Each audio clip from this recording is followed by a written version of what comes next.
Now let's move on to the logarithmic graphs. If you have a logarithmic graph, you have to first know that this is an inverse function of the exponential function to draw the graph efficiently. So I claim that this is an inverse function of y equals to 2 to the x. And how would you show that this will be the inverse of this? Well, you just find the inverse of this function, and you will see that it's this. How do you find inverse? You first switch x and y, right? You switch x and y.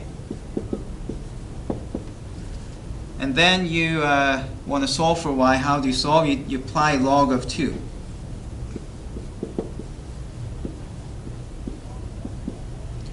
And since log 2 cancels 2, and you end up with y equals to log of 2 of x, and indeed, the inverse function that you obtained is this. So these two are inverses of each other. Now, what does that mean for the graph? Recall that the graph of y equals to 2 to the x is this graph with y-intercept 1, and you have the horizontal asymptote there. Now, if you switch x and y to get the inverse, that's same as reflecting over this y equal to x, right? And as I explained before, x, y, negative x, negative y. If you switch x and y, these two switch, and that's like flipping over this way, so you end up with a reflection over the diagonal. So if you reflect over the diagonal, this goes over this side, so the resulting graph is this. Okay, so that's the graph of y equals to log 2 of x. But that was kind of a little fast, and some of you might feel like I'm skipping steps. So let me try to approach this in a different way. Now, when we figured out the graph of y equals 2 to the x, we used the following table. We had x, y, negative 2, negative 1, 0, 1, 2, and the y values were 0.25, 0.5, 0.5, 1, 2, and 4, right? Well, what do we do for the inverse? Well, inverse switches x and y, right? So if I want the graph of this, now instead of this being x, this will become y, and this will become x.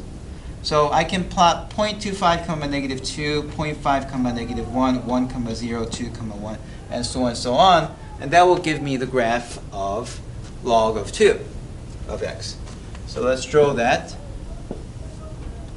Okay, I need negative 1, negative 2, positive 1, positive 2, 1, 2, 3, 4. And I'm going to plot these points. First, 0.25 comma negative 2. This is x, that's y.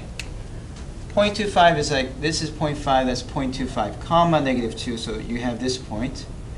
And then 0.5 comma negative 1, that will be this point. And 1 comma 0, that's this point. And then 2 comma 1, that will be this point. 4 comma 2, that will be this point. So you connect these, and you get this graph. So exactly as I claimed, that the graph that you see is going to look like that. And a few more things has to be said here. First is that you have this x-intercept as 1. See, before you had y-intercept as 1. If you flip over, because this is 0, comma 1, that goes to 1, comma 0. So 1, comma 0 is your x-intercept. And you had you have the horizontal asymptote here. That also becomes another asymptote, which is the vertical asymptote. And as you can see, the graph gets closer and closer to this vertical asymptote. The y-axis will be the vertical asymptote of the graph.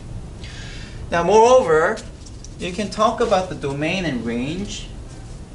What's the domain and range of the exponential function? This one has 2 to the x power. This one, well, there's no problem in plugging in negative or positive or 0 in 2 to the x part. So this one has the domain as all reals. On the other hand, for the range is the height, right? It's the y value. So if you look at the graph, you can go up, up, up, no problem. Now, can it go down? No, it can't go beyond the 0 height. It just gets closer and closer to 0, but it doesn't go below 0. So what happens is that the range is 0 to infinity, and even 0 is not included because you only get closer to 0. It's not including 0. So that's the domain and the range of y equals 2 to the x. And then what happens to the graph of y equals log 2 of x? Well, we learned that when you have domain and range of the original function, if you take the inverse, because you're switching x and y, the domain and range flips. So the domain of this will be the range of the previous one, which is 0, infinity. And the range would be negative infinity to infinity. All right?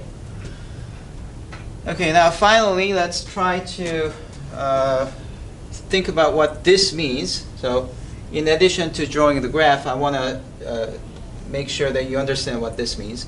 This means that log 2 of 0 does not exist. So this is undefined. Nor is log 2 of negative okay. Negative 7, that's also undefined. Okay. So regardless of what base you choose, 0 is no-no. Negative is no-no. You cannot plug in 0 or negative inside the log function. That's a very important thing.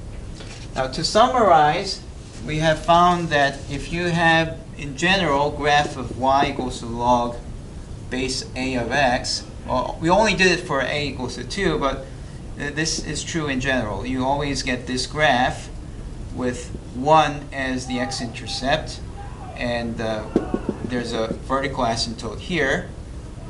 And this is true as long as a is bigger than 1.